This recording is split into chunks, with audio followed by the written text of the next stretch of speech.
Lunch করতে বসে পড়েছি। চলো দেখিয়ে দিই কী কী রয়েছে লাঞ্চে। মায়ের পাতে রয়েছে ভাত, আর আমি আমার জন্য একটু শর্টে করেছি, সেটাও মা একটু নিয়েছেন। আর ওখানে হচ্ছে কাঁকরোল ভাজা, আর এদিকে হচ্ছে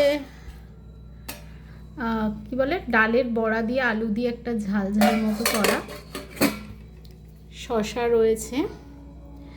আর এই যে শর্টে এখানে গাজর রয়েছে, আর কি বলে এটাকে, পনির রয়েছে, আর এটাকে কি ভুট্টার দানা, সুইট কর্ন রয়েছে, একটু আলু রয়েছে।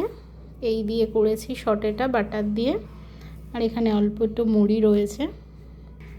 এই হচ্ছে আমার লাঞ্চ, আর ওদিকে হচ্ছে মায়ের লাঞ্চ। আজকে তো মঙ্গলবার, ভাত খাবো না, ভাত এমনিতেও এখন আমি খাচ্ছি না, রুটিও খাবো না, ভাল লাগছে না, মানে ওটসের রুটি ভাল লাগছে না আজকে খেতে।